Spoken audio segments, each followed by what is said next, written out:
La fecha de hoy.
El que no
Bueno, buenas noches, muchachas. Espero hayan tenido un excelente día en día citado. Sí,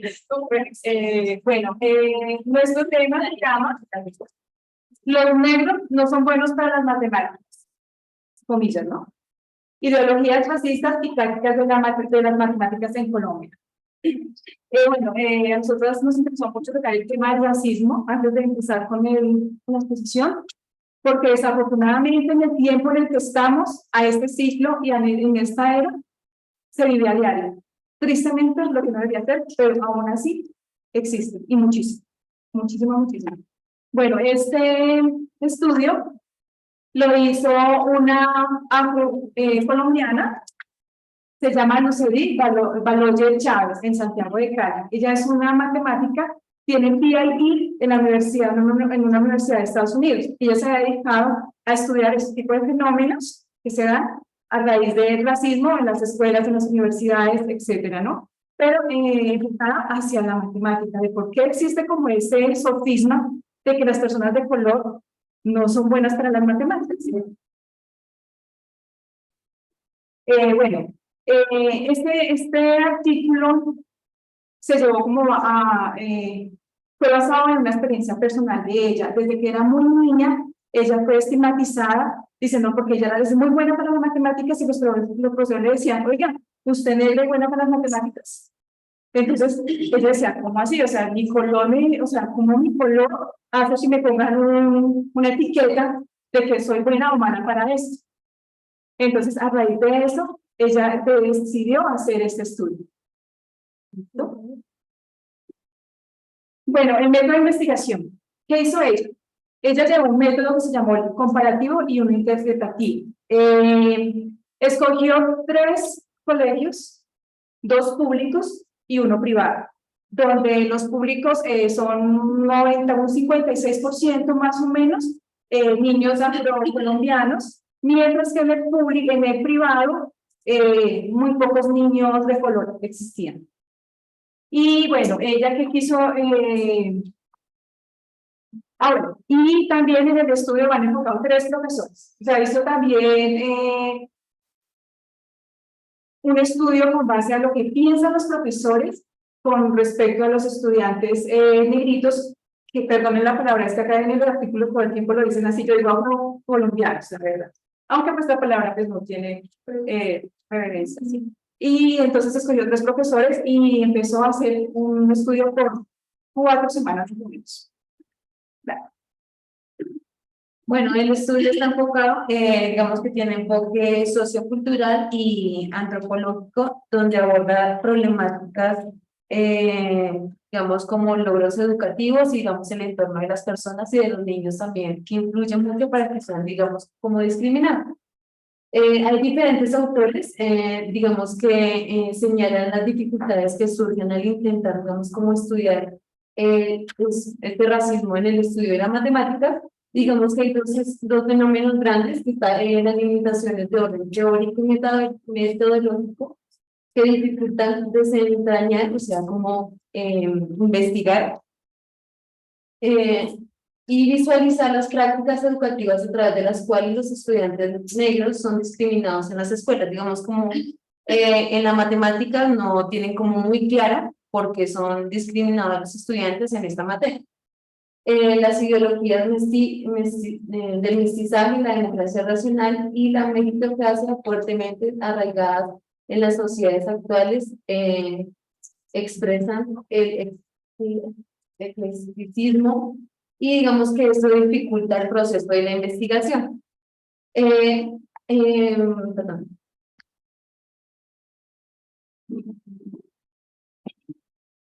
Bueno, digamos que hay dos propósitos grandes en la investigación en el artículo, que son contribuir a visualizar los problemas del racismo y la discriminación racional en el campo de la educación matemática en Colombia, avanzar en la elaboración de constructos teóricos y metodológicos que permiten comprender, mejorar la experiencia escolar en los estudiantes negros y sus procesos de construcción de identidad matemática.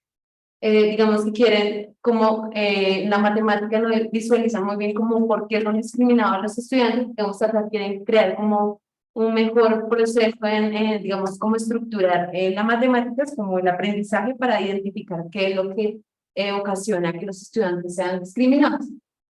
Y luego, como mi compañera decía, se realiza el estudio, digamos, como en base del IPEX Saber en el 2003, en los salones de octavo. Y digamos que en este artículo se hacen dos preguntas particulares a los profesores. De la primera pregunta, ¿de qué manera maestros de matemática del grado octavo explican y o justifican los resultados del aprendizaje de los estudiantes negros en sus salones de clase? ¿Cuál es la formación que toman las relaciones entre los maestros y los estudiantes a lo largo de las líneas racionales durante el proceso de construcción del saber matemático? Y digamos que estas preguntas son contestadas con una encuesta o una entrevista que le hicieron a los profesores. Son 3 profesores, son 2 hombres y una mujer.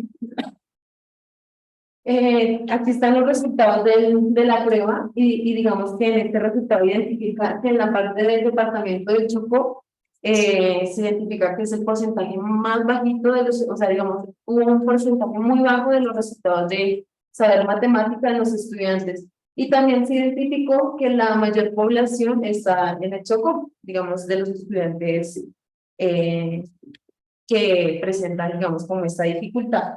Y también aparece digamos, como un porcentaje bajo nacional en la parte de la trama. Como podemos observar, desafortunadamente estas regiones, para nadie es un secreto que son muchas veces olvidadas, ¿no? O sea, lo que es el Chocó, Buenaventura, todos esos sitios, allá los recursos, no sabemos si pasan los recursos, porque igual los recursos se envían, pero los recursos se desvían. Y desafortunadamente en el área de la educación se pierde muchísimo. Bueno, factores.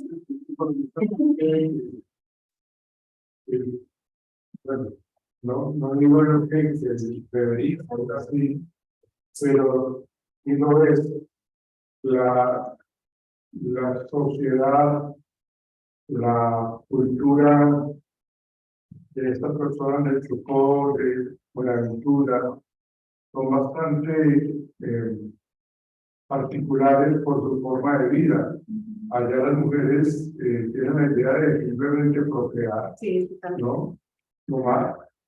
Los señores, la única actividad que tienen es ir a echar la red, pescar, y eso lo hacen temprano en la mañana y regresan a la casa, encuentran a la mujer pues, preparando el almuerzo, haciendo otro tipo de cosas del lugar, sacan el bafle, colocan la música, compran su traguito y a tomar, ¿no? Los muchachos pues igual tienen un comportamiento más de ese estilo también, de poco compromiso académico, y esa cultura se mantiene con el paso de los años.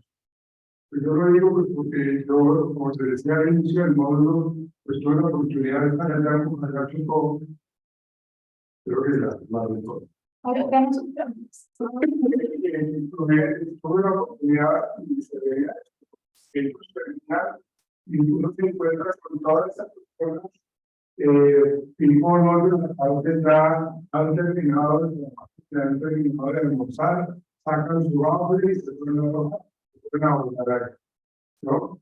Entonces, claro que esa condición y esos resultados en realidad son verdaderos con respecto a la poca importancia, ni siquiera es un cognitivo, ni siquiera es que realmente el espacio de aprendizaje para las matemáticas en este caso, sino que no se dedica el tiempo. No les interesa y el apoyo de sus papás, el apoyo de los niños, está totalmente, como tú decías, olvidado. Sí, sí. Gracias. Que bueno, factores estructurales que incluyen al fracaso escolar en matemáticas de los estudiantes negros. Uno, bueno, la insuficiente preparación de los maestros para enseñar matemáticas a poblaciones estudiantiles diversas. Dentro del artículo decía también como esa falta de interés que tienen los maestros a raíz de esas estigmas que se han creado ellos mismos, o esas variables que se han creado ellos mismos, es decir, pues para qué me esfuerzo como profesor si es que a ese chico no le interesa. ¿Para qué me desgasto tanto si te intento que realmente no le interesa? Claro. Y además de que ellos no tienen una proyección de futuro. Exacto. Ellos no tienen cantidad. Sí. Simplemente no, no digo que sean todos, Exacto, sí. pero sí no creo que no salen de Chocó, no salen de esta región, no proyectan su vida. Realmente sí habrá muchas personas que lo hacen, pero la mayoría son más dados a quedarse ahí y a enquilosarse, a echar raíces ahí. Y eso es un concepto mental. Otro es la pobre financiación de las escuelas atendidas especialmente por estudiantes negros, lo que yo decía al inicio, pues desafortunadamente los recursos se desvían muchísimo, entonces se pierde mucho el interés con respecto a buscar de pronto métodos más eficaces para llamar la atención y decirles, bueno muchachos, vamos e implementamos de pronto computadores donde tengan un nivel de Excel diferente, donde puedan acceder a aprender matemáticas más fácilmente. Eso la verdad no se ve. No se ve. Y pues obviamente pues la pobreza y la violencia que se viven en estos sitios es evidente, lo escuchamos o lo vemos a diario, entonces también eso lleva a que se pierda ese interés y esa motivación tanto por parte de los maestros porque viven en escuelitas muy regadas donde están solamente con un tablero y un bolígrafo, no tienen muchas herramientas como para poder darles una mejor enseñanza a ellos. Bueno, como les decía al inicio, se tomaron 3 instituciones, 2 públicas y una privada. 2 públicas fueron La Esperanza y La Primavera, y un colegio privado, la Esperanza y La Primavera eran estratos 1 y 2. Y el colegio San Juan es un colegio de estratos 5 y 6, para poder evaluar todos estos fenómenos que les estamos contando. Bueno, en La Esperanza más o menos el 51% de los habitantes estudiantes, o sea, más de la mitad son estudiantes afrocolombianos en el salón, o sea, prácticamente es todo. Aquí en la tabla nos muestran los salones que fueron observados. En un momento les explico muy bien cómo se realizó, cómo se llevó a cabo este experimento para llegar a tomar estas variables. Digamos, en La Esperanza, las personas de color, un 41%, indígenas un 2%, y no mestizos un 30%, y el estrato 1 y 2. En La Primavera, un 9% de personas de color, indígenas un 3%, y no mestizos un 88%, y un 23% eran estratos 1 y 2, y el 3 y 4 un 77%. Y en el Colegio San Juan, mestizos 100%, estratos 5 y 6, o sea, ahí no entra una persona con bajo recursos. Privado, Sí, del privado, del Colegio San Juan. Y ahorita les voy a explicar cómo tienen una connotación tan diferente los profesores de los públicos al profesor de estrato alto. Cambia muchísimo el pensamiento realmente. Al hablar de productos. Sí. Yo te llevo una motivación y una forma de y todo. Obviamente eso, Sí. todo el motivo.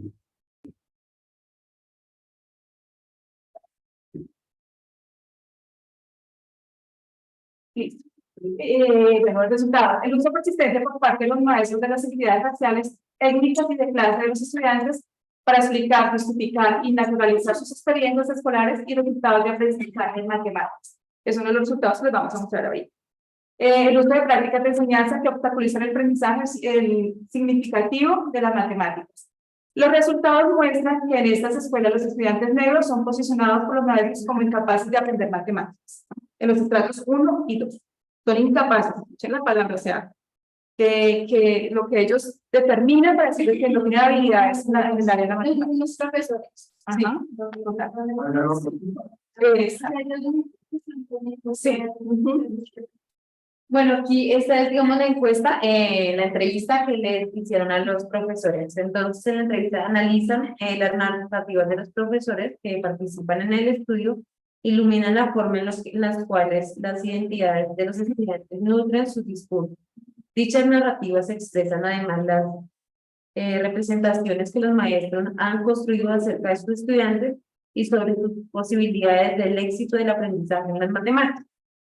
Entonces, durante la entrevista, se les pregunta Perdón.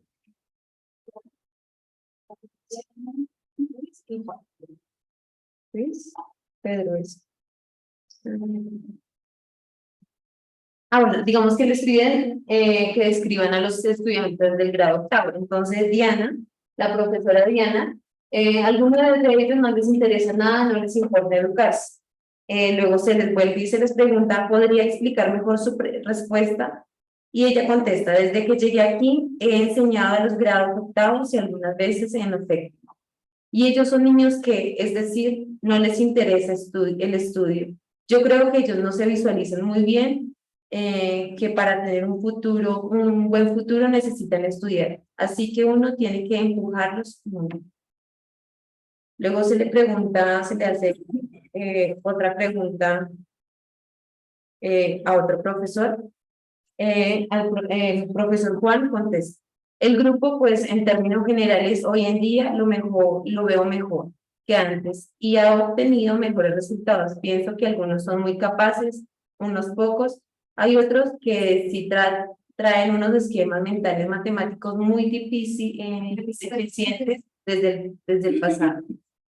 Y luego el profesor Pedro, que es el de estrato alto. sí.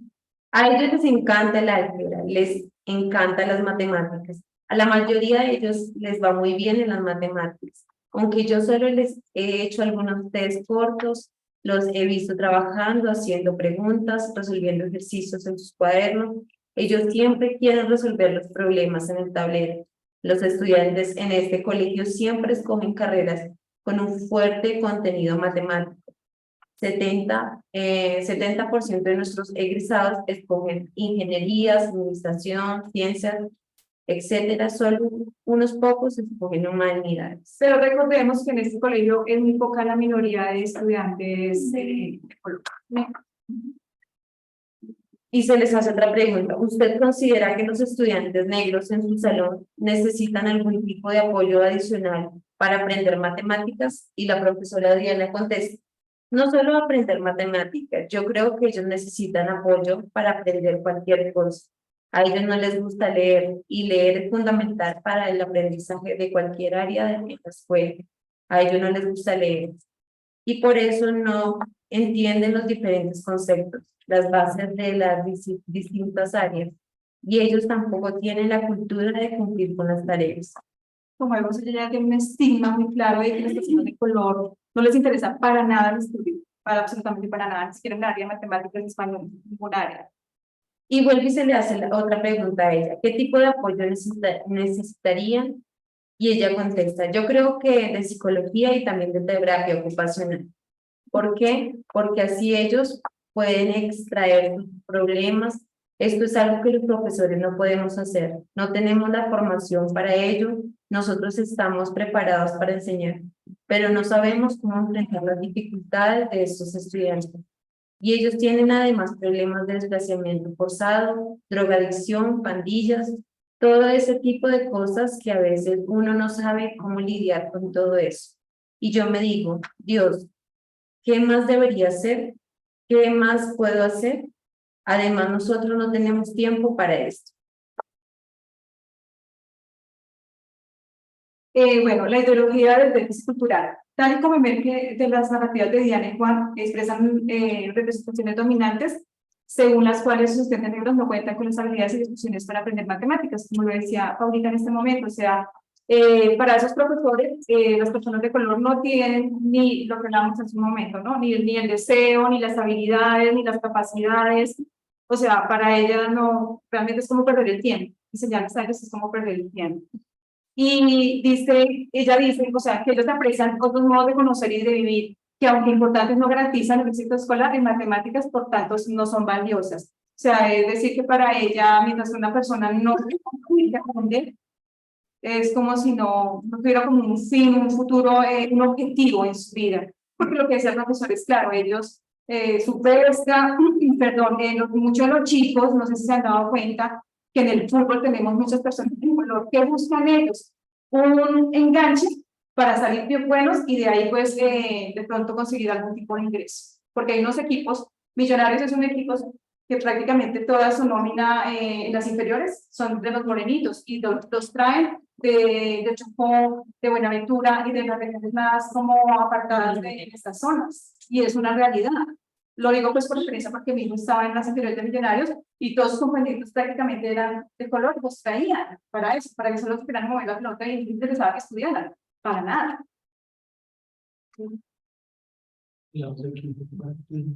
Bueno, aquí ya viene lo que nos decía el profesor Pedro, que es el de estratos 5 y 6. Dice, es evidente que pesa la responsabilidad del éxito o el fracaso escolar de los estudiantes a los maestros y a sus métodos de enseñanza. Para Pedro, para él existe una crítica, ver cómo los profesores de estrato 1 y 2 realmente no les interesa formarlos en matemáticas y en ninguna otra área, solamente es estar como por estar. Él dice que esa deficiencia de estos niños también va muy enfocada en los maestros. Y yo personalmente, pues pienso que sí, porque finalmente, o sea, es que también es desgastante, uno debe también ponerse como en la posición, ¿verdad? Exacto. Es como dice, es desgastante ponerse en la posición de ambos, ¿no? Porque puede uno tener un grupo, pero si realmente uno intenta y no se ven como los resultados, pues yo pienso que para el maestro también debe ser desgastante y hasta desmotivado. Exacto. Listo. Sí. Las ideologías utilizadas por Diana y Juan para anticipar, justificar, explicar y finalmente naturalizar el fracaso escolar en matemáticas de los estudiantes negros. Evidentemente nos libera de responsabilidad del fracaso, lo que veíamos de Diana y del anterior profesor, ¿verdad? Recurrir a estas ideologías les permite a Diana y a Juan presentarse como actores lejanos y neutrales de la configuración del bajo rendimiento académico de los estudiantes, el cual se debe a las deficiencias culturales y de la clase de sus estudiantes. Pues yo pienso que también eso llevado, como lo decíamos, por experiencias, ¿no? Como maestros, no somos maestros, pero imagino que también debe haber algo ahí fuerte. Puede tener pues más fundamento para decirnos eso cuando hay estudiantes que realmente no les interesa aprender. No, de hecho, lo más grave es de que los mismos docentes, bueno, uno cuando habla de la docencia no tiene que sentirla y disfrutarla y vivirla, que realmente sea un goce de este tipo de actividad de la enseñanza. Hay profesores de hecho, hay profesores que no son pedagogos, no tienen ninguna formación de pedagogía, tienen la profesión, ¿no? Pero quieren entrar allá porque para trabajar en el Estado, hablando de los colegios distritales, para trabajar en el Estado, pues tienen una estabilidad, una vez ingresan allá, muy buena, ¿no? Tienen muchas pruebas, entonces realmente no lo ven como algo que realmente les nazca, sino que por el contrario lo ven más como un negocio, un beneficio personal. Entonces, cuando a mí me colocan de personas, sobre todo en estas regiones tan apartadas de nuestro país, y hay este tipo de personas, de muchachos que de pronto no les interesa superarse, y por ese tipo de profesores, pues obviamente vamos a tener como se va a quebrar esa relación de enseñanza-aprendizaje porque no hay el compromiso, no hay la certeza de que realmente le dediquen con pedagogía, con estrategias pedagógicas, con un tema de la aprendizaje significativo, que es lo más importante. Entonces, no es solamente ellos, de hecho, acá hay varios blancos negativos en nuestro país con respecto a la educación. Los estudiantes saben de que el profesor no los puede dejar, no los puede dejar. Entonces tenemos la idea de que de alguna manera hay otras maneras que lo arrastren para sacar adelante el año. Entonces, porque entonces está la ley del menor esfuerzo, tanto para los profesores como para los médicos, como para los estudiantes. Y lo más grave es de que se aventuran a esta costumbre y eso termina deteriorando los procesos de aprendizaje. Porque no solamente los estudiantes, sino también los profesores que no tienen la convicción de querer enseñar realmente, de que nazcan de lo más profundo de tu sentir enseñan. Pero por lo que yo les digo, son profesionales, mas no estudiaron pedagogía.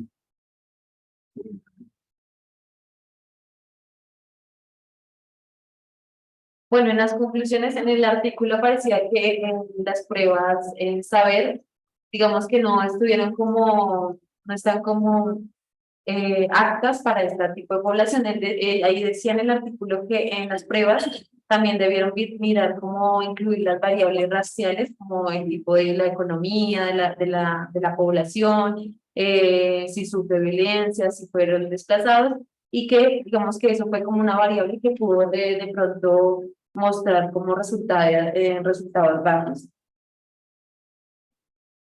También en los resultados consisten de estudios que señalan el impacto de las ideologías de los maestros en las experiencias de los resultados y donde confirman la existencia de una visión en la educación de acuerdo con la cual existe una jerarquía racial en las habilidades matemáticas, en las cuales los estudiantes negros se ubican en la parte inferior, ya que no cuentan con la disposición para aprender exitosamente esta disciplina. Claramente las identidades racionales en los estudiantes nutren los con los que los maestros justifican los bajos desempeños en la matemática. Naturalizar el fracaso en el aprendizaje de las matemáticas y liberarse de la responsabilidad por él, de su responsabilidad por él. Es algo muy similar a cuando uno, y es algo que uno debe tener mucho cuidado como terapeuta, como clínico, es que cuando yo llego y voy a retomar un proceso terapéutico de un paciente, entonces a mí me pasa el historial clínico de esta persona y las perspectivas y sus preocupaciones están anotadas. Entonces, si yo soy más terapeuta, entonces yo lo que voy a hacer es explicar lo que viene de atrás, ¿no? O sea, no pongo en el trabajo las tareas de hacer un propio diagnóstico, de hacer un propio evaluación terapéutica para hacer el diagnóstico, para poder sacar los conductas blancos de la problemática de la persona consultante.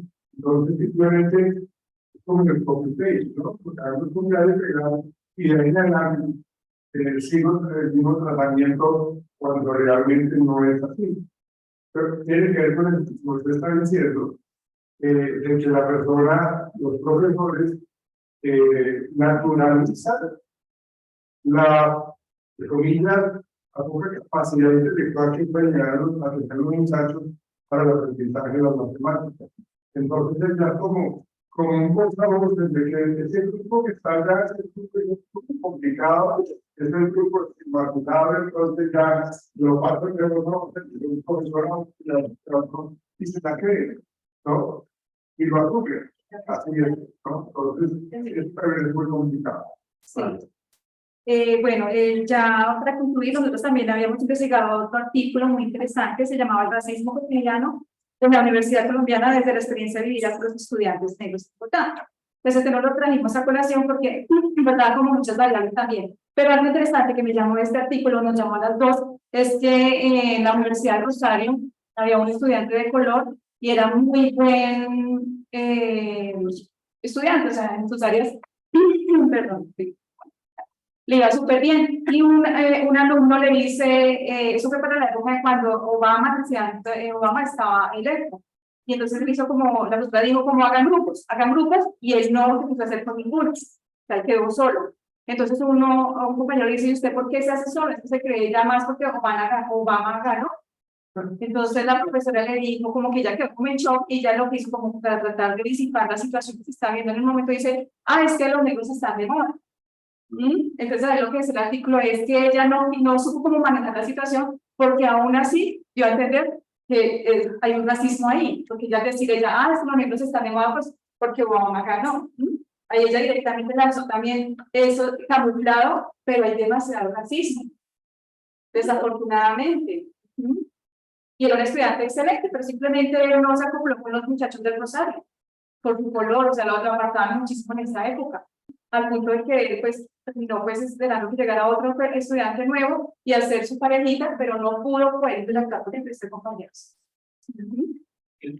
Y en el artículo también, digamos que mostraban que los estudiantes, pues digamos que para todos, pues para mí, digamos que en algún momento las matemáticas nos dificultaron, ¿no? Digamos que para esos estudiantes se dificultaron más, digamos, en el momento de su entorno, digamos que la mayoría de las personas que fueron estudiar estaban, vivían en comunas, en comunas de Cali, sí, de Cali.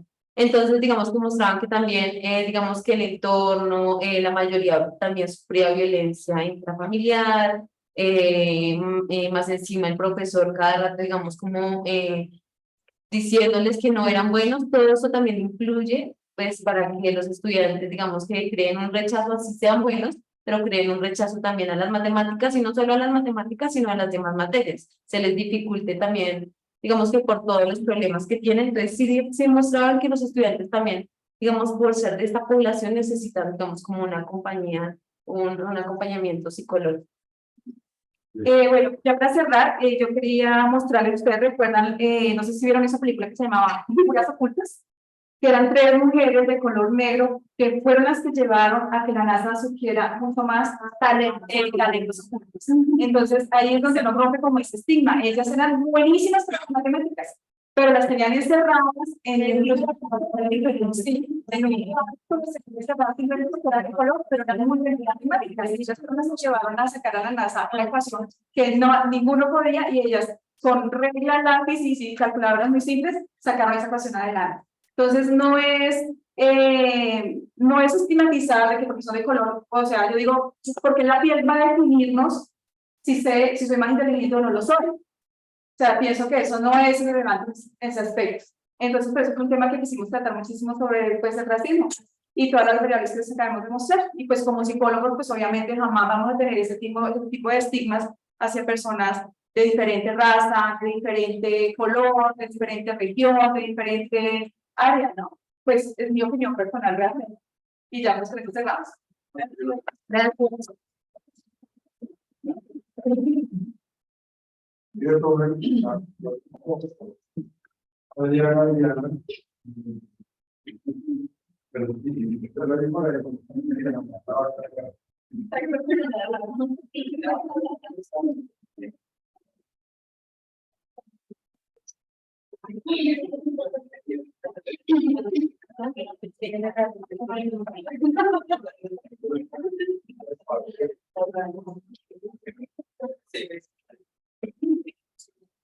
Yo, ay, no, mi WhatsApp no. Vamos a ver, son así.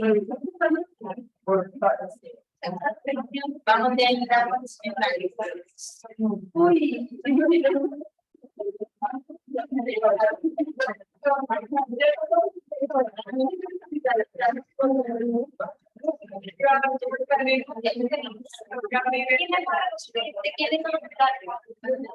No sé.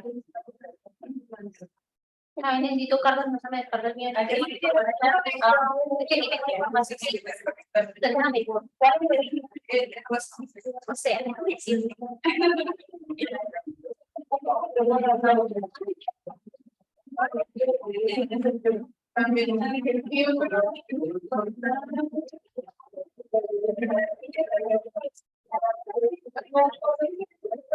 Pero no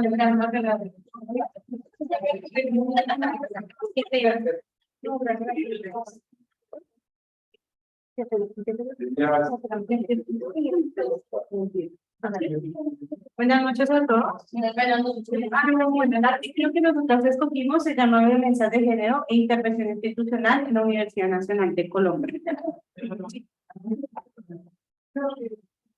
bueno, para abrir el tema vamos a colocar un video sobre la diferencia.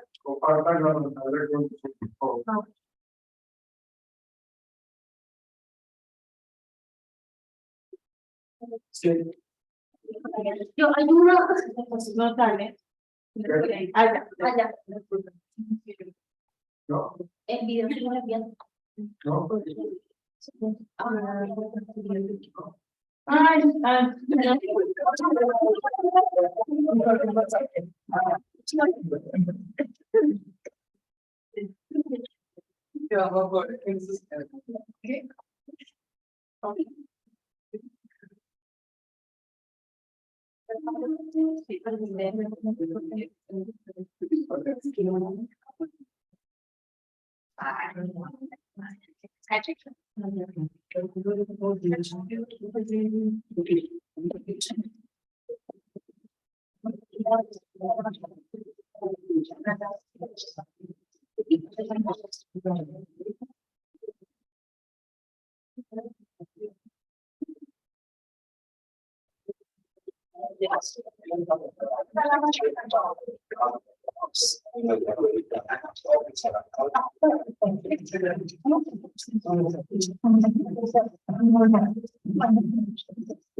El video que acabamos de ver, aquí podemos observar que nos basamos más que todo en la violencia de hombre y mujer. Pues aquí pudieron ver de que obviamente cuando es una mujer, pues todo el mundo reacciona, ¿sí? Y cuando es obviamente al contrario, pues no, o sea, no tanto el video, la gente se burla porque como supuestamente el hombre es como la base de que supuestamente es fuerte, entonces se ve la discriminación en ese video. y dentro del artículo nos muestran también que la violencia no solo es contra la mujer, sino también con el hombre, es un proceso bidireccional. Entonces, pues... Porque es que con ese tipo de comportamiento, fíjense que la mujer entonces, entre comillas, la mujer tiene derecho a comer algo de ¿no? ¿No? Entonces, porque si fuese un cadáver, todo el mundo se le va a decir, ¿no? Que una vez se hace un agresivo, ¿no?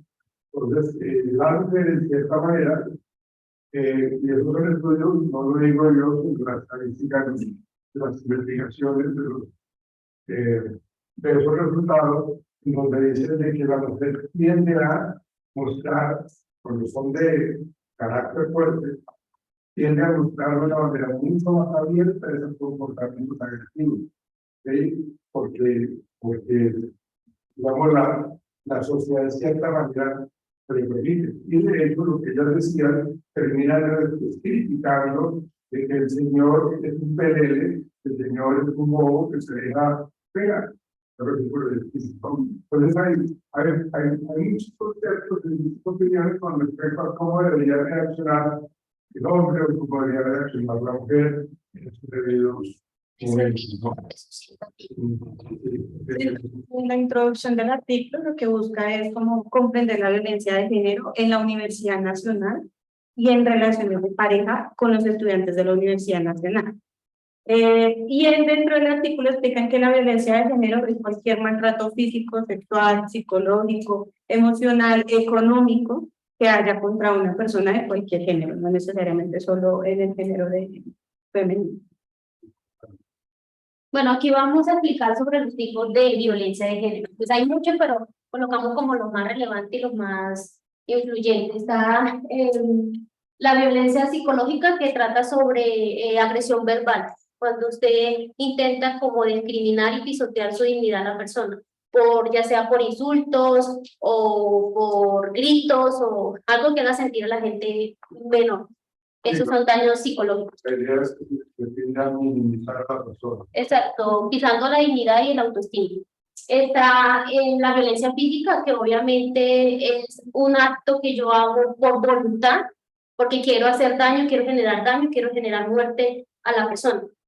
Entonces sería la violencia física. Está la sexual, que es toda agresión, como por ejemplo tocamiento, cuando usted no le da el consentimiento a otra persona. Eso sería violación, ya sea por sí, en parejas, lógicamente. Y eso que todavía se da a pesar de que son parejas.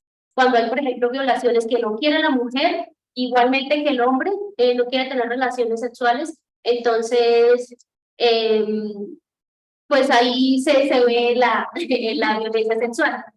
O también, por ejemplo, cuando las parejas, ¿cómo se dice esto? Cuando las parejas venden para que estén con otros hombres, explotación sexual, porque eso se ve mucho en las parejas jóvenes. Las mujeres no saben mucho, las mujeres consideran de que porque son esposos, viven en unión libre, los esposos tienen el derecho a obligarlos a tener relaciones sexuales. Por ejemplo, muchas mujeres consideran de que todo lo que está dentro de la relación de pareja me da derecho a tener que soportar ese tipo de maltrato. Sí. Pero obviamente, Generando el miedo en la persona. Está el tipo de violencia sexual, violencia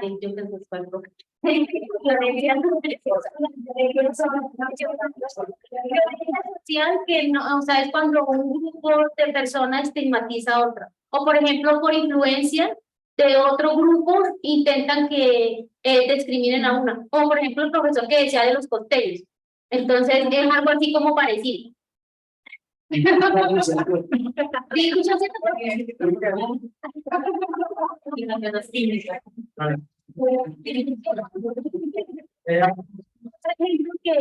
puede ser, por ejemplo, aquí hay una, qué pena si te pongo de ejemplo, ¿sí?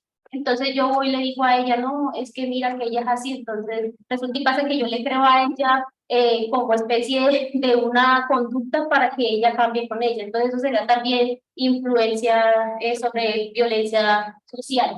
Está la simbólica, que ahí sí va el ejemplo suyo propio. Cuando tienen el estigma de que los costeños son flojos, o que el paisa es sí, o que el paisa es manioso, o que el rolo es mala clase, sí, o sea, son estigmas. Son por ejemplo, y en la parte simbólica también es muy importante porque se utiliza mucho el tema de imágenes. Los prototipos. Y está la violencia de económica, que es obviamente en la pareja, que si tú trabajas, entonces yo me quedo con tu dinero, o por ejemplo le limita esa parte de ser individual a la persona. Como hay mujeres que vienen y le quitan el sueldo al marido, entonces por ejemplo, no, yo no mando con 5.000 pesos, porque sí, porque yo te digo, yo lo hacía. Por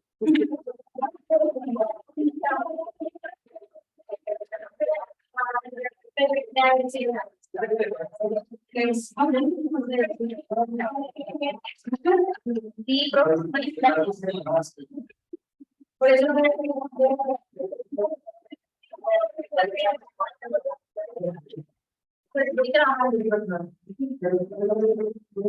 en el aspecto económico, no solamente sino la desigualdad económica.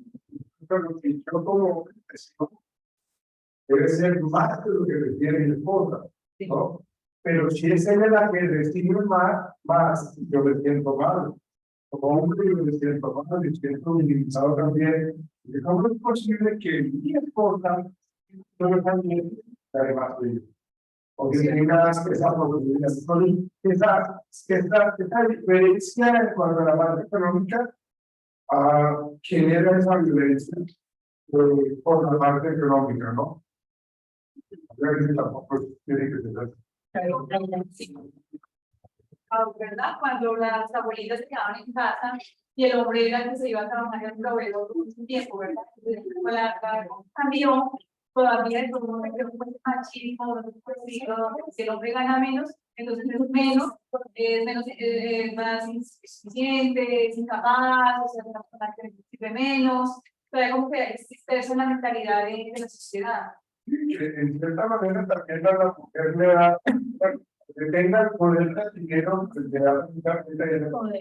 Bueno, yo como mujer, ¿no? Yo tengo más poder adquisitivo porque recibo más sueldo.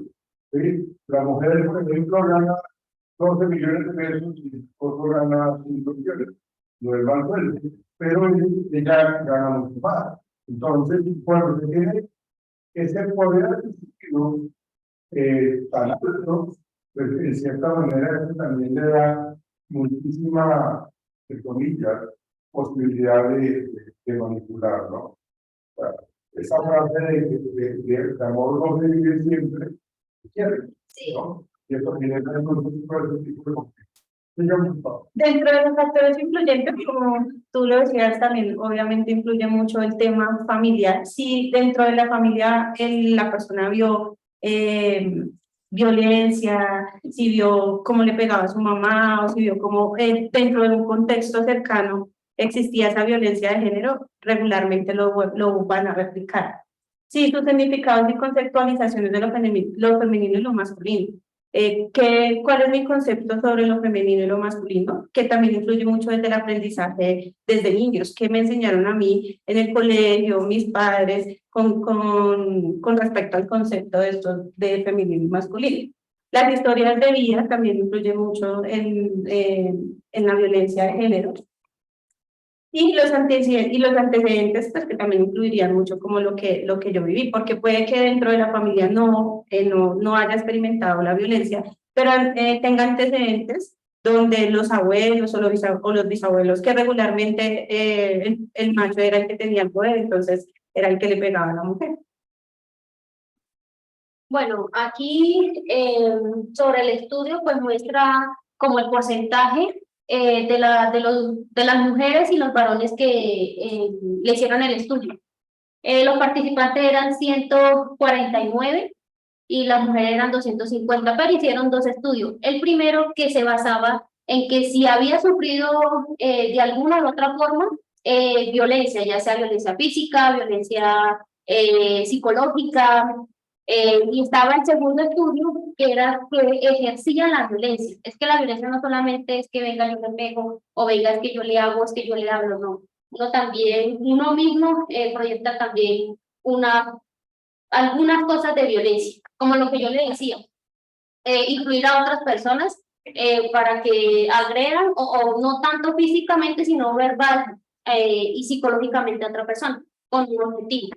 Aquí se hizo que el estudio fueron de los 16 hasta los 30 años en los jóvenes universitarios, porque veían que obviamente el índice de violencia era un poquito más alto. Aquí, digamos, hay que aclarar que ellos quisieron poder trabajar con el noviazgo y no con el matrimonio. Para ellos la violencia es diferente en las dos situaciones. Aquí ellos identificaron que el 80% de los encuestados sufrieron algún tipo de violencia. El 35% no, el 35% no acude a nadie, el 26% recurre a los amigos. Pero se dieron cuenta que no recurren a ningún ente legal a informar que han sido violentados. Y más que todos los hombres, se les dificulta.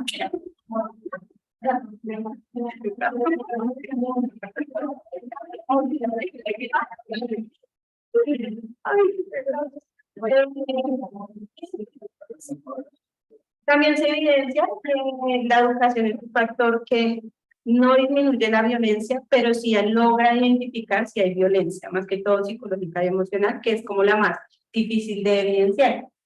Y obviamente que cuando hay violencia, hay disminución en el tema laboral y en el tema académico. Digamos que eso es uno de los factores que se dieron cuenta al momento de hacer las encuestas.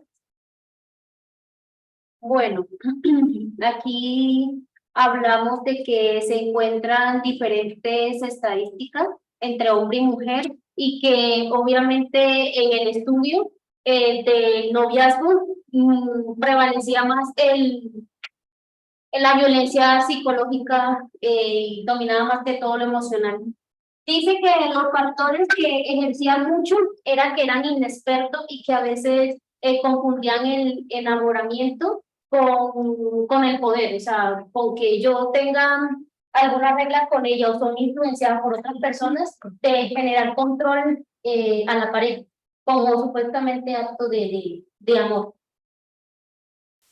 Eh, También digamos que se encontró que las consecuencias y los factores que influyen son iguales para las mujeres como para los hombres. O sea, digamos que en el tema del noviazgo, porque ellos decían que cuando ya hay matrimonio, regularmente la mujer es más afectada, pero en el noviazgo digamos que se genera prácticamente igual. Entonces se encontró que se ve afectado más o menos del 61% al 51% de los participantes, solo en el tema emocional y psicológico, ¿no? Porque en las relaciones, como les decía, las relaciones de noviazgo, esos es como los términos que más se ven en términos de violencia. Obviamente el exceso de consumo también hace que haya violencia. Y nosotras quisimos mostrar o queremos mostrar un video, no lo podemos mostrar todo, vamos a mostrar una partecita, porque como hemos venido hablando en las clases, culturalmente también hace que haya violencia. Y este es un video que muestra la violencia hacia los hombres y muchas de las cosas que ellos dicen es lo que culturalmente se les ha vendido a los hombres.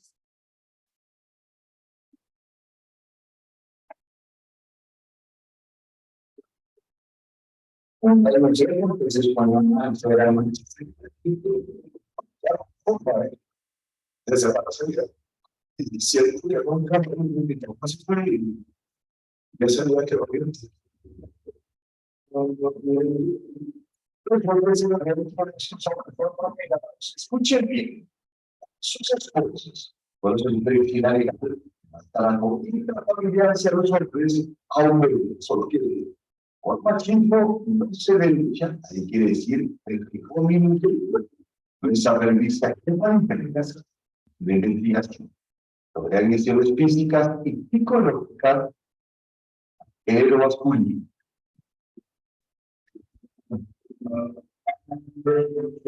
En la familia no es una mayoría causando malestares parciales porque le arruiné la vida a mi padre. Que me ponen una denuncia por presunto abuso sexual a mi hija.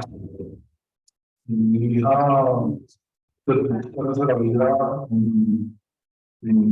con nosotros. Cuatro hombres que no se conocen entre ellos, pero sus vidas coinciden en la son víctimas de agresión por parte de sus parejas. No podemos ver todo el video porque dura mucho, pues en realidad no nos alcanza. Pero pues digamos que al principio del video se muestra eso de que los hombres no lloran, de que no puedo demostrar porque se supone que yo soy el macho en la relación. Y hay uno de los casos muy interesantes porque lo que hacen las mujeres es controlar a los hombres por medio de sus hijos. Entonces, digamos en el caso de él, la mujer lo denuncia y dice que abusó de su hija y no le dejan ver a su hija y él dice que en ningún momento abusó de ella. Y eso que es curioso porque cuando una mujer va y denuncia si no tenga algo superficial, entonces sí van corriendo y le creen a ella.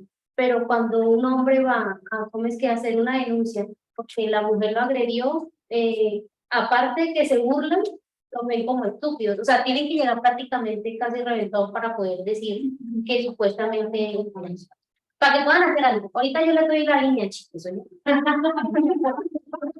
No están solo que si me iban a es muy triste ver que después de que se empiezan a acentuar los grupos feministas, se minimizan a los hombres en cuestión de violencia. Y que uno va a ir a las condenas en cuanto a violencia de la mujer hacia el hombre, son muy laxas a como es de un hombre vulnerando a una mujer. O sea, yo lo máximo que he visto a una mujer que le han dado por haberle golpeado a un hombre han sido máximo 6 meses. No he visto una condena más alta. En cambio, un hombre sí se ve sometido a una pena mínima de 6 años sin derecho a beneficio. Entonces, es donde vemos, somos seres humanos, somos seres iguales. Adicionado a ello, lo que tú dices en cuanto a la violencia sexual, sí, la manipulación de las mujeres hacia los hombres es muy grande. Inclusive la mujer puede llegar a ocupar la paciencia del hombre para que el hombre la golpee y ella va y lo denuncia. Es más, hay mujeres que dentro de la pelea van y buscan el reconcilio del marido. El arruchis y a las 2 horas se dan en medicina legal colocándole el dedo a su marido que la está violando. Entonces, ¿hasta dónde llega el derecho a la mujer y hasta dónde se ve vulnerado el derecho del hombre? Total, a mí me parece delicado decir que esto está regado porque lo que pasa es que sí, es evidente que hay muchas mujeres que se autoproclaman feministas y además de hecho son agresivas y tienden a creer que el ser feminista entonces es ser opresora también contra uno. Entonces, es delicado en el sentido en que y el movimiento feminista está para apoderarnos de los derechos que las mujeres tenemos. Es muy estúpido decir que entonces por eso tenemos el derecho de pasar por encima de los hombres. Entonces, hay que partir del hecho de que evidentemente los grupos que son opresoras y que son muy agresivas existen, pero el movimiento feminista en sí es en pro del derecho de las mujeres para volvernos iguales en cuanto a los hombres. Ahora, también me parece que también hay una, es igual, o sea, por la cultura que tenemos que al hombre que denuncia que es maltratado. Entonces, yo también creería y me parece lógico que los hombres también se interesaran en el regalo. Nosotros también nos pasa, nosotros también tenemos presencia, porque no también movernos un pro de que si sufrimos violencia quieran respetar nuestros derechos, en el mismo sentido en el que puedan respetar los derechos de las mujeres.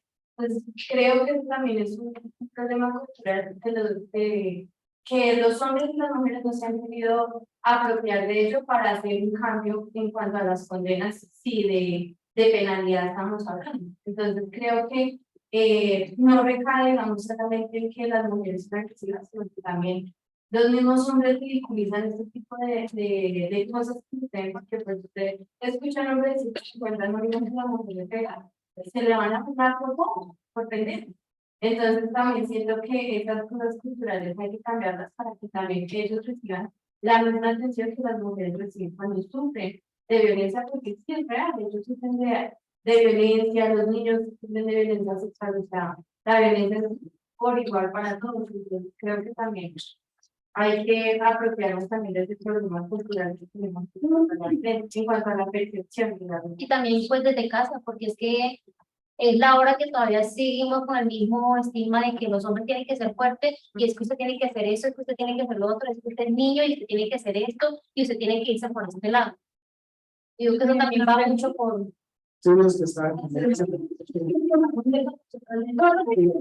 estamos haciendo diferentes cosas. Sí, parte yo lo vi y ni siquiera bueno.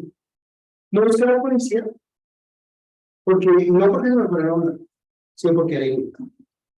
Busqué apoyo, y en ese momento en que yo busqué apoyo, era un grupo grande de mujeres. ¿Sí? Y el 90% de las respuestas fue: ¿y usted qué le hizo? De uno. Y yo, ok. Y yo, pero entonces se volteaba a mirar como una cosa como, si es que es un desgraciado, entonces ahora termina hablando mal de mujeres porque no funcionan los contactos. ¿Sí? Bien. Y afortunadamente en una llamada, no sé si afortunadamente o desafortunadamente, me cogió en la calle. Yo llevaba una llamada en ese momento. Lo único que yo le dije: mira, yo ya quiero hablar más contigo, yo ya hablé con tus papás, distancia, y yo sé que la llamada contigo, y se escuchaba ahí para allá todo lo que me dice. Todo. Llegó el punto que con una bicicleta me cascaba con una bicicleta. Yo lo único que le decía: mira, para, porque yo no soy más fuerte que tú. Y yo soy como ella era blanquita. ¿Sí? Muy bien, gracias, señores. Y sí, pues aunque yo no lo he hecho, la gente no está quitando atrás y la gente va subiendo. Y bueno, esto no es para verdad. A pesar de que estamos hablando de que no saben. Digamos en el video que vimos al principio.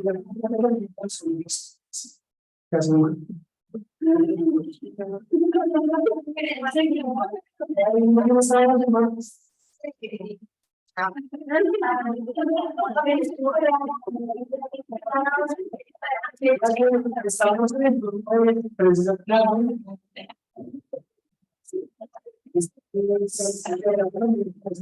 Estábamos pensando en el marzo de esas tres, y eso era que nos compañeros de trabajo. Y usted qué hizo a ella, y sí, es bueno, sí. Y muchos compañeros, yo tengo muchos amigos que viven este tipo de cosas y no lo hacen, es por eso. Porque cuando usted la respuesta para el hombre, la mayoría de veces es, y usted quiere eso, y usted Y más porque dicen que como tiene más fuerza, entonces le puede pegar y entonces puede reaccionar. Hemos que hasta ahora es que se está normalizando, digamos, Sí. de las líneas para los Por eso colocamos aquí niños de colegio, colocó el número donde dice. Como vieron que obviamente la violencia ya era casi prácticamente igual a la estadística, por eso hicieron las dos líneas, que para mujer es la línea púrpura y para los hombres es la línea calma. Entonces, calma, se llama así. Niños, si quieren yo les doy el número para que se tengan mucha casa.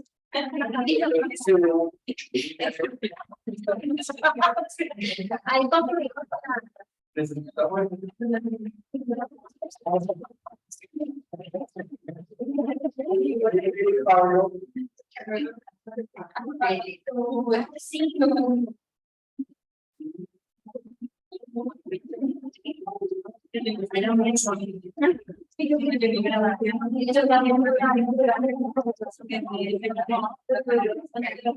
Sobre una pregunta, ese tipo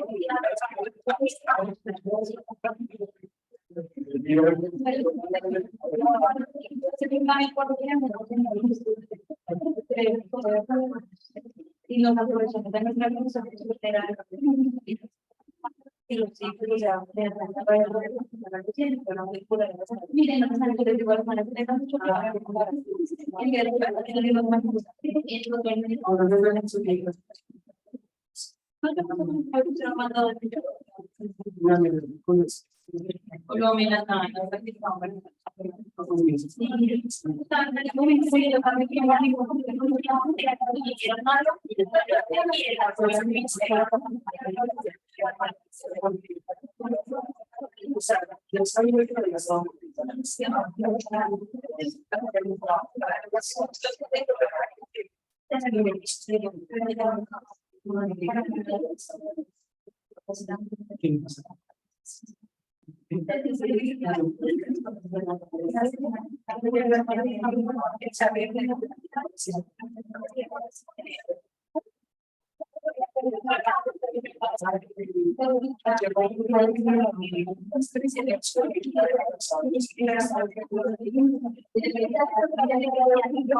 los policías para los policías.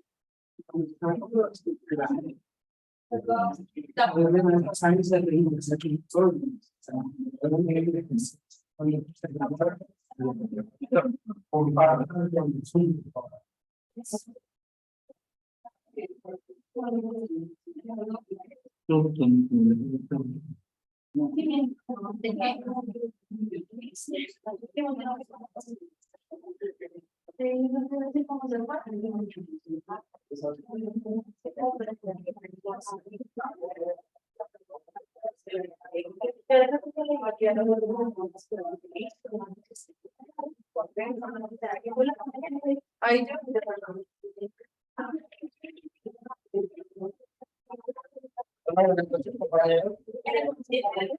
Nosotros seleccionamos un artículo científico llamado Psicología Social y Postconflicto. Reformamos o revolucionamos este artículo científico de la Fundación Universitaria Luis Amigo. Es un artículo colombiano y los integrantes del grupo, pues Cindy Prieto, quienes habla Pablo. Un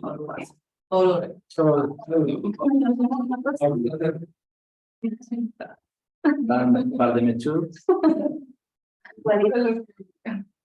Vamos a una pequeña introducción con un video, igual que nuestras compañeras es demasiado.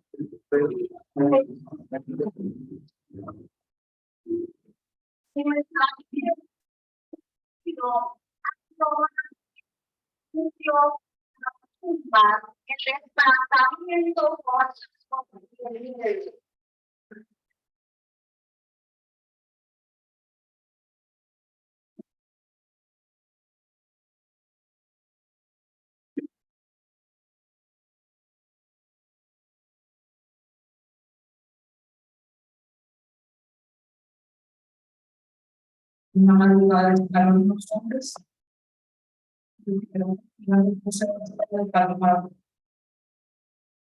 No teníamos a dónde ir.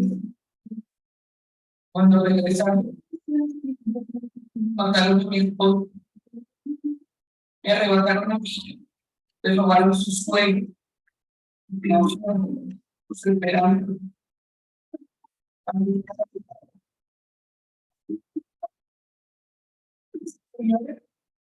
Estaban tirando piedras de la fiesta. Yo vi con mucha gente. Hasta que me robó el tiempo. Tanto posible. Que no dolía. Estaba lo que siempre en mi corazón es destruir. Cuando se destruye algo, muy bien, eso le manda el corazón. Todos los días debe pasar el tiempo que sea necesario. Pero tiene que ser más fuerte que el dolor que me ha causado. No mismo para poder tomar un poco de la vida que tenemos.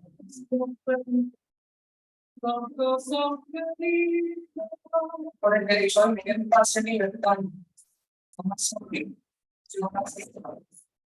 Las injusticias sociales. Gracias a español. Una historia de la vida.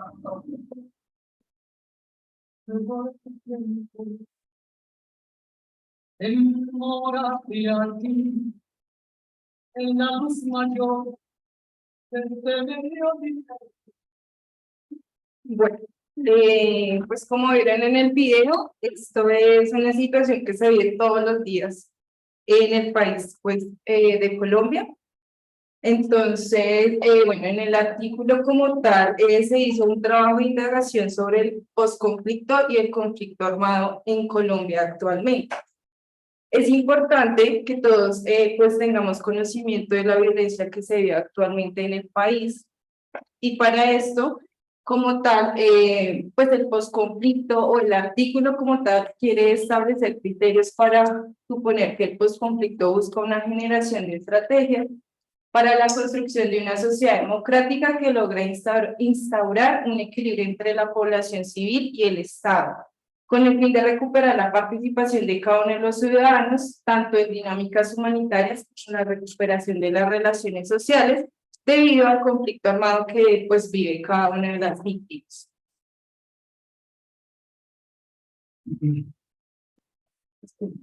Adelante.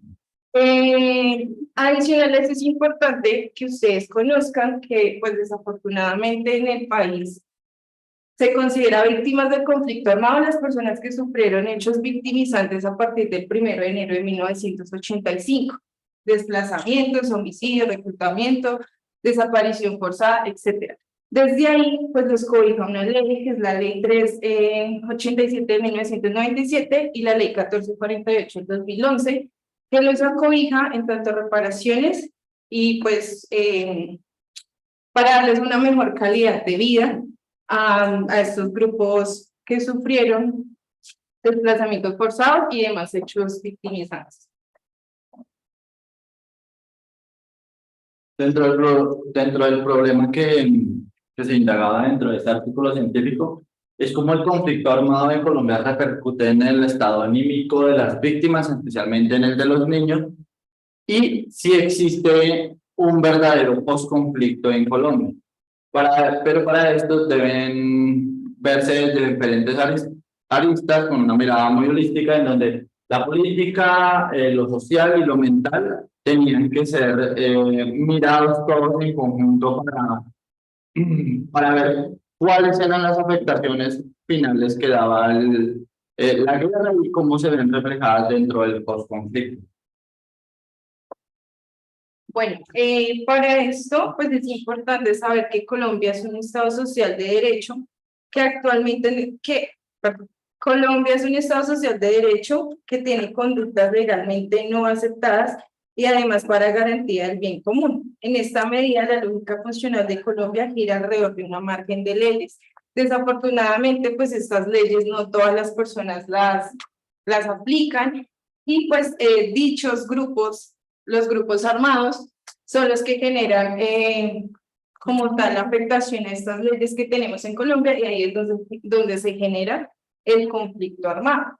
Para eso es importante saber qué es el conflicto armado. El conflicto armado, muchos lo limitan en su definición en un fenómeno que le ocurrió a cierto grupo de personas que sufrieron daños materiales, psicológicos, económicos, etcétera, a causa de la guerra en Colombia.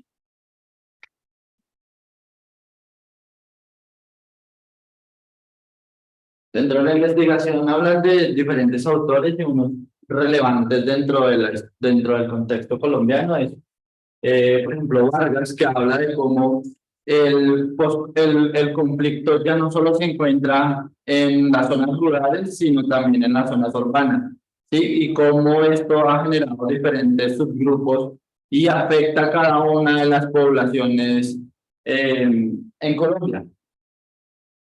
También es importante destacar que genera el conflicto. Bueno, para ver qué genera el conflicto, hay que ir desde su historia. Necesitamos ver lo político, lo social y lo económico.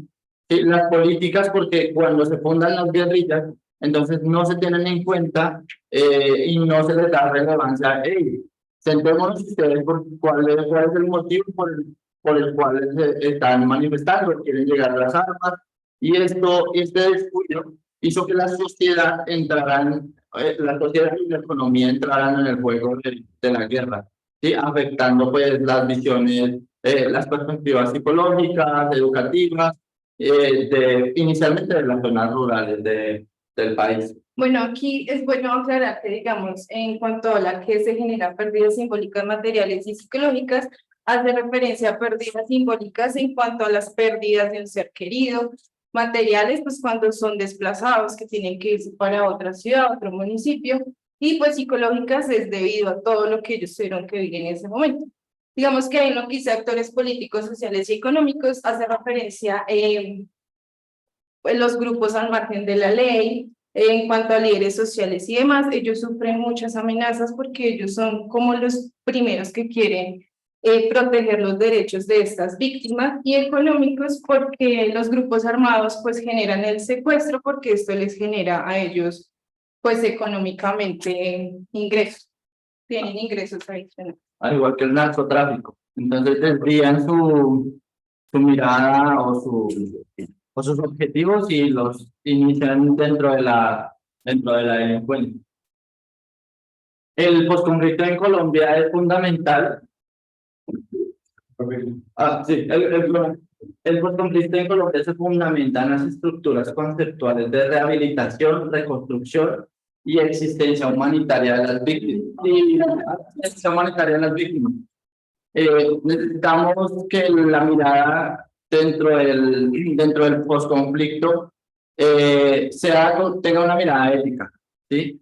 Y respetuosa, porque en el momento en el que se descuida lo social, el Estado está permitiendo que un grupo al margen de la ley llegue a una zona, reeduque a la población, en donde toman a un niño, este niño se vuelve un guerrillero cuando se encuentra o una persona en arma, y en el momento de que comienza un proceso entonces él necesita ser cobijado y mirarlo desde que él fue víctima también del conflicto, porque como individuo fue protegido por el Estado al no darle opciones de educación, de trabajo, y tuvo que ingresar en las filas para pues, prioridades económicos y políticos diferentes. Bueno, adicional a esto, que habla de la rehabilitación y construcción de asistencia humanitaria a las víctimas, para muchos, pues, piensan que las víctimas están abandonadas, pero realmente no es así. Ellos están acobijados realmente por el Estado colombiano, tanto las que están en Colombia como las que están en el exterior. Las que están en el exterior están allá porque piden asilo político, porque pues por las amenazas no pueden estar acá, entonces los países los acogen. Igual, desde la unidad se les da como tal la reparación, dependiendo del hecho que tengan. Asistencias humanitarias hace referencia a las ayudas humanitarias, eso es dependiendo de la carencia que cada uno tiene, eso se hace una llamada para caracterización y dependiendo de las carencias que tengan, alimentación, alojamiento y demás, se les da un subsidio, por decirlo así, de 4, 6 a 1 año. Y esas llamadas son periódicas y se va analizando dependiendo qué carencias ya sufrieron o qué carencia tienen y se les va quitando como tal hasta que ya queden no carencias y ya no tienen más subsidios. Adicional, hay una reparación administrativa que es dependiendo del hecho victimizante que tuvieron, dependiendo del año y dependiendo pues la ley que lo acobija en ese momento. Adicional a eso tienen estudios, tienen protección en salud, educación, el tema de libreta militar, cédula, o sea, ellos tienen absolutamente todo. Dentro de las víctimas están los afrodescendientes, los negros, porque eso está catalogado como una categoría diferente, indígenas, los grupos étnicos y pues personas desplazadas que no pertenecen a ningún grupo étnico. Este seguimiento que se les hace a las personas que entran en el proceso de desmovilización tiene un periodo mínimo de 7 años en donde se les hace un seguimiento constante. Hay algunas personas que, por ejemplo, son trasladadas a otras áreas y inicia un conflicto ahí y tienen que ser trasladadas y retomar el proceso con ellos y hacer una reubicación y volver a asegurarles la reinserción a la vida civil. Bueno, estas cifras son al corte del 31 de diciembre del 2022. Esos son los hechos victimizantes que actualmente están en el país, que es acto terrorista, por atentados, amenazas, delitos contra la libertad, desaparición forzada, desplazamiento, homicidios, minas antipersonas, secuestro, tortura, vinculación de niños y niñas adolescentes que son reclutados por los grupos armados, abandono y despojo de tierras cuando los desplazan desde su municipio, las lesiones personales que son causadas al acto terrorista, lesiones personales psicológicas, el confinamiento hace referencia a aquellas poblaciones o comunidades que es de difícil acceso que les llegue una ayuda humanitaria. Entonces, ¿qué hace la unidad de víctimas? Ellos, digamos que el líder de la comunidad en estos momentos está en Antioquia, Chocó, Nariño y el Valle del Cauca. Ellos, junto a su líder social de cada comunidad, con el alcalde, los entes territoriales, generan una solicitud a la unidad de víctimas y ellos van hasta allá y les llevan comida, útiles de aseo y demás. Entonces aquí dice, pues esas son como las cifras que están actualmente, víctimas del conflicto armado del acto terrorista, hay 90.042 personas. Sujetos de atención hace referencia a los que están reparados y los que han sido atendidos hasta la fecha, 79.051 personas. Números de eventos de actos terroristas al 31 de diciembre de 2022, 98.211. No les voy a leer todas, les voy a leer como las que más se ven. El desplazamiento forzado, pues es lo que más se ve. Son 8.375.715, ¿sí? Personas.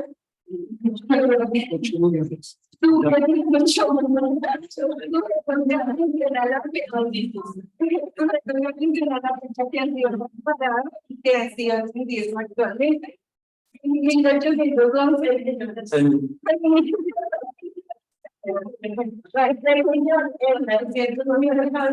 Y el número de desplazamientos forzados a la fecha, 9.000.500.000.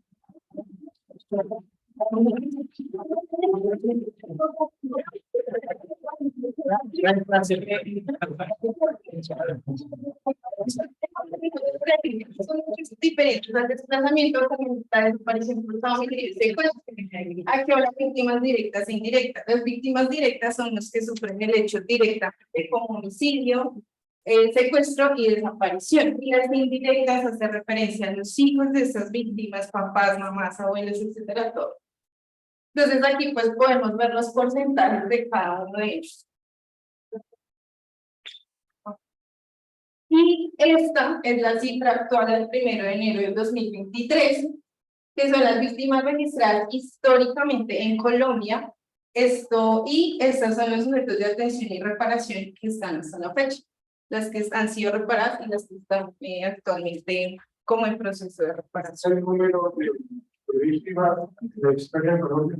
Sí, al 1 de enero del 2023. De Bogotá, Esto es después del 1 de enero de 1985, porque las que antes de eso no, afortunadamente no se cuentan como víctimas.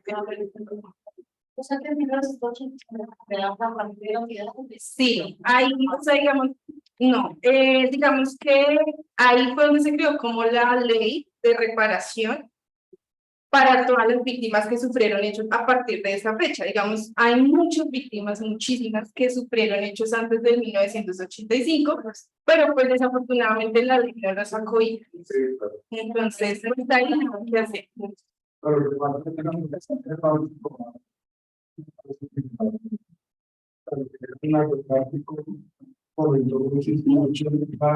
Sí. De protección de víctimas.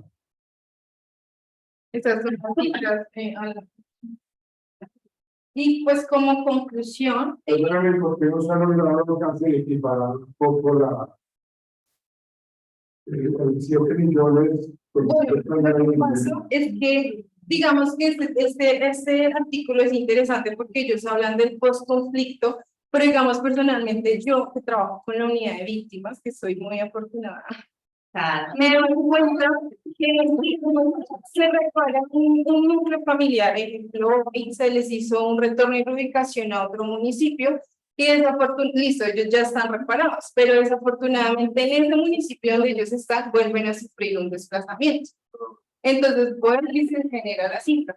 Entonces, nunca va a haber una cifra, y pues personalmente yo lo digo, no sé, en mi opinión, que el conflicto armado nunca se va a acabar, porque todos los días hay secuestros, siempre va a haber un grupo militar activo que genera este tipo de situaciones, y pues el tema económico hace que haya más conflicto armado en el país. Con tanto que las personas las que son víctimas y no denuncian y las que suplantan Bueno, esa es otra cosa. la actividad, Esa es otra cosa.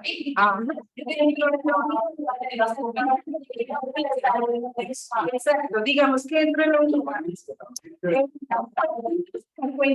pero pues desafortunadamente ellos hacen las declaraciones en los entes de control, Contraloría, Procuraduría, la Alcaldía, la Personería, y ya el hecho de que ellos estén incluidos en el grupo ya tienen los beneficios del Estado. Y desafortunadamente hay muchas personas que no son víctimas del conflicto armado, pero pues estamos en Colombia y estamos posible, no saben que ya no deciden. Y hay personas que realmente sí son víctimas y ellos no hacen las declaraciones y no están recibiendo los subsidios. Entonces, como conclusión, el posconflicto busca la generación de estrategia para la construcción de una sociedad democrática que logre instaurar un equilibrio entre la población civil y el Estado. Pues acá nosotros dejamos una pregunta abierta para cada uno, y es si realmente existe el posconflicto en Colombia, pues de acuerdo a lo que nosotros decimos. Perspectivas individuales.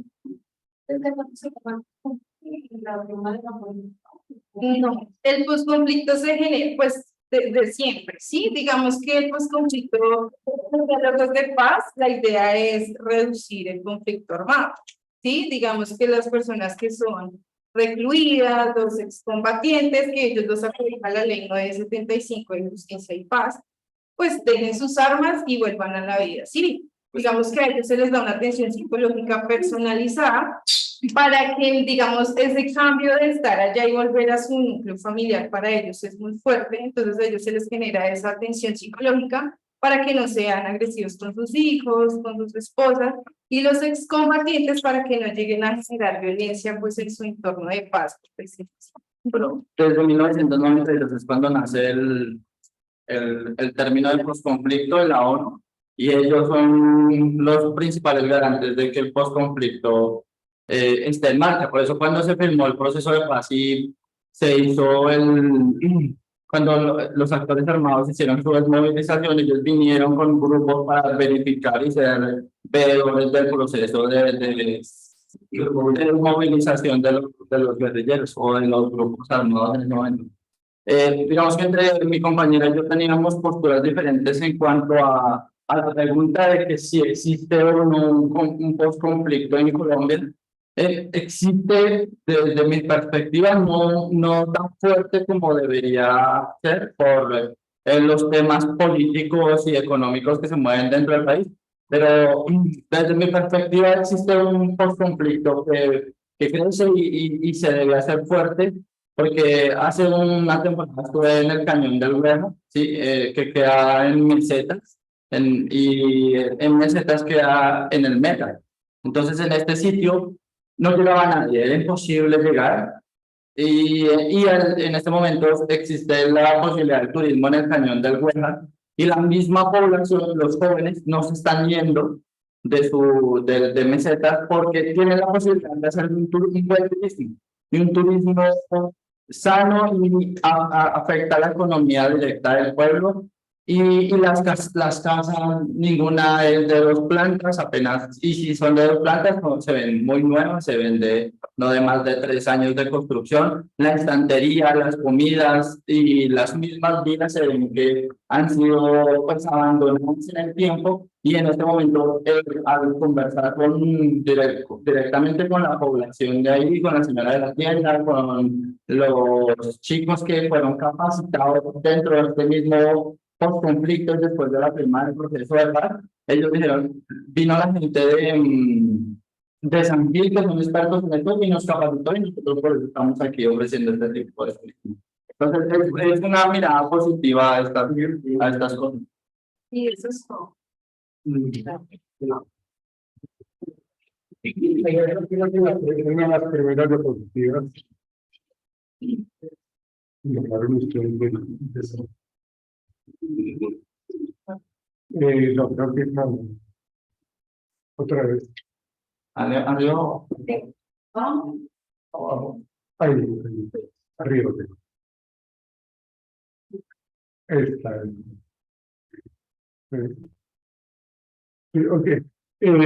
Para cerrar esa parte, que me parece muy interesante.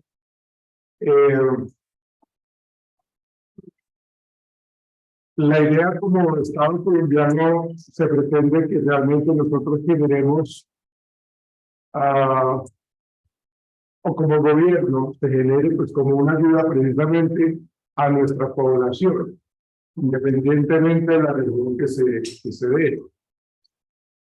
La cuestión está en que nuestro país es bastante cercano a la corrupción. y eso lleva a que el conflicto se mantenga. Es cierto lo que usted dice con respecto a que sí, no hay que perder la fe, no hay que perder el horizonte con respecto a querer encontrar una igualdad. Pero vuelvo y hablo de que nuestro país está muy ligado a la corrupción y eso es complicado. ¿Sí?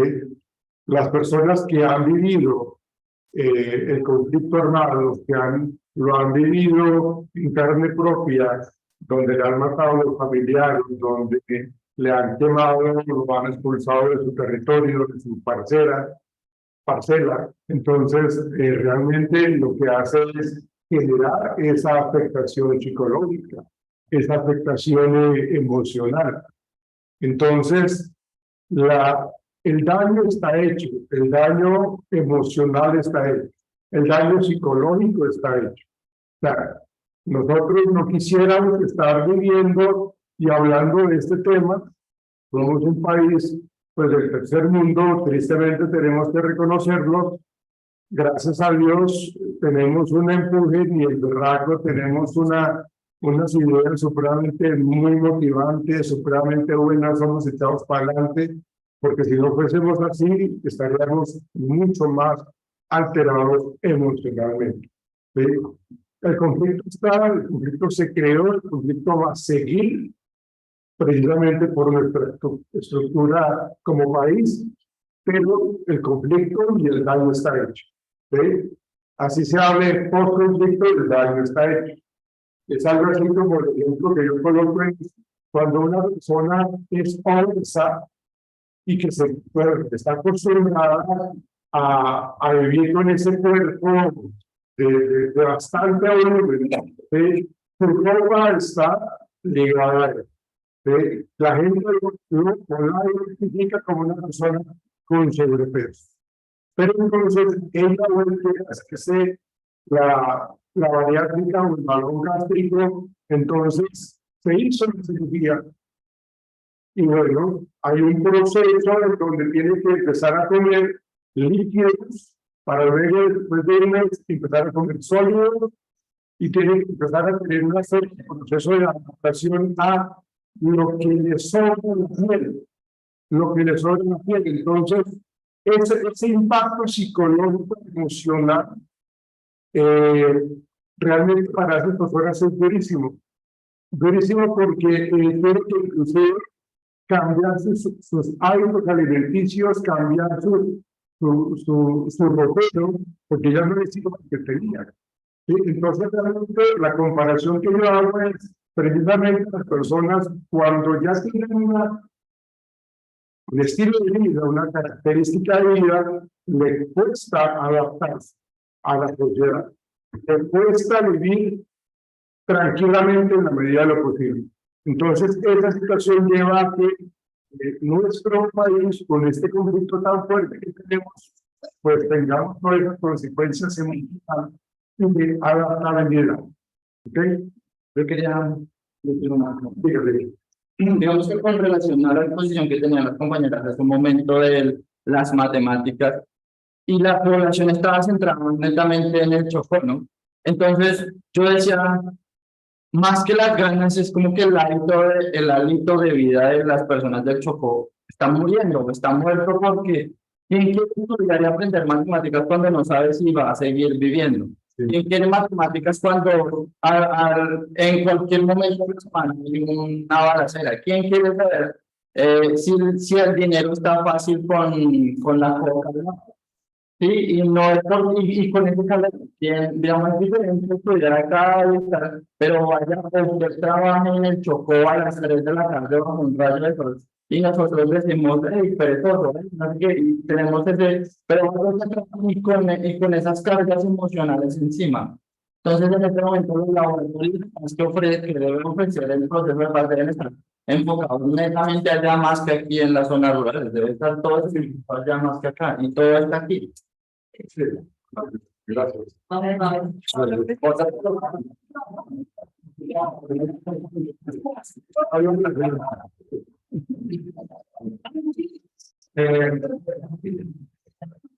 Mañana entonces comenzamos con su merced Andrés con Guinaide Acuña. O sea, son los dos, ¿no? ¿Listo?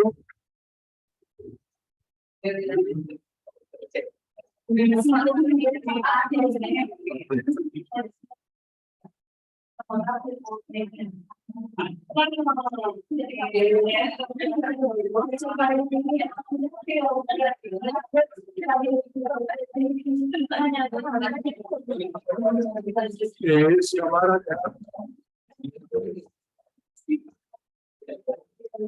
¿Dónde está apuntada ella?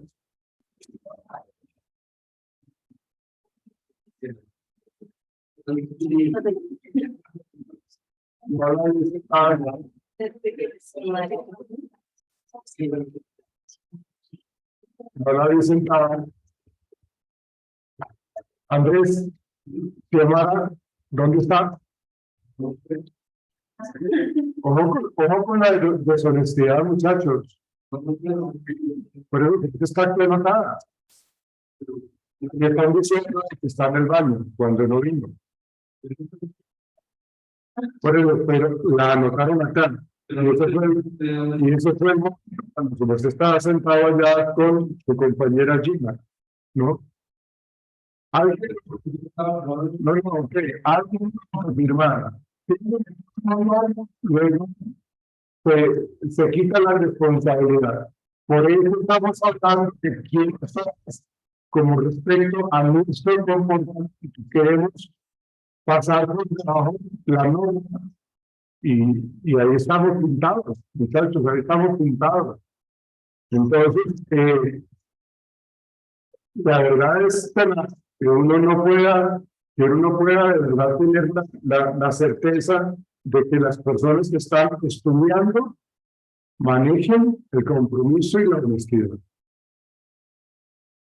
Y eso es muy triste, muchachos, porque si no hacen así, entonces esas contactos se pueden hacer.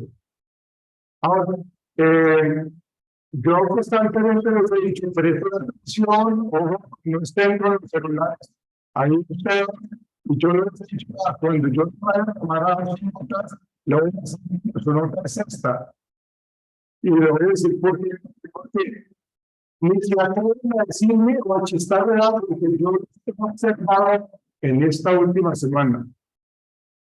Los he observado y ninguno me puede decir absolutamente nada. Hay personas comprometidas y atentas, respetuosas, y hay personas que no lo son. Entonces, si yo le digo, mire, usted entraba, salía, se ponía a hablar con su celular, a chatear, o a hacer otras cosas, o a hablar de clase. Pues muchachos, o sea, estamos formando gente comprometida, gente con calidad y con ética. Ojo, muchachos. Nos vemos mañana. Comenzamos con ustedes, por favor.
Gracias.